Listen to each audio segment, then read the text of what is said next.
বিকেল হলেই শুরু হয়ে যায় কি খাই। তাই কিচেনে গিয়ে দেখলাম ব্রেড রয়েছে। ভাবলাম চটপট করে ব্রেড পাকোড়া বানিয়ে নিই। তো আজকের রেসিপি ব্রেড পাকোড়া। প্রথমে ব্রেডের সাইডগুলো কেটে নিতে হবে।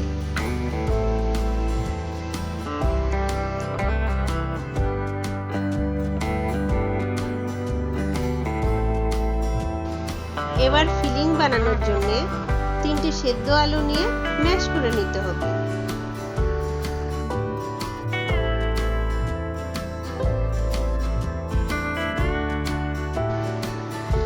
এবার হাফ চামচ নুন দিয়ে, হাফ চামচ গরম মশলা, হাফ চামচ লঙ্কার গুঁড়ো আর একটা কাঁচা লঙ্কা কুচি দিয়ে ভালো করে মাখিয়ে নিতে হবে।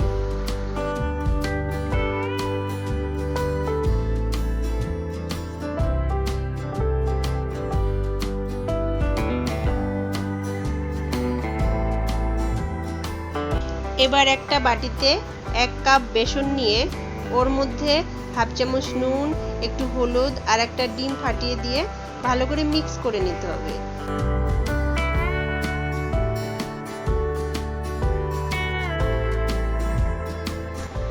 মিক্স করে জল দিয়ে ভালো করে ফেটিয়ে নিতে হবে। কিছুক্ষণ ফেটিয়ে ওর মধ্যে কটা গোটা জিরে দিয়ে মিক্স করে একটা ব্যাটার তৈরি করে নিন।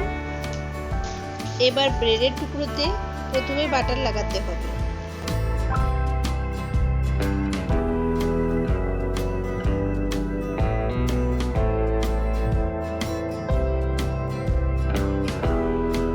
তারপর আলুর ফিলিং ভরে চেপে নিতে হবে।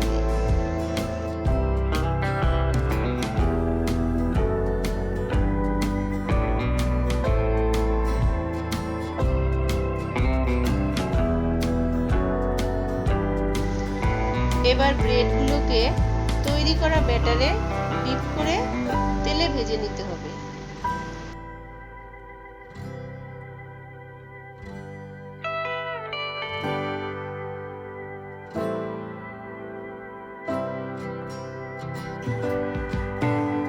এই নিন, তৈরি হয়ে গেছে আপনাদের ব্রেড পাকোড়া। রেসিপিটা যদি ভালো লাগে like, share, comment and subscribe করবেন। ধন্যবাদ।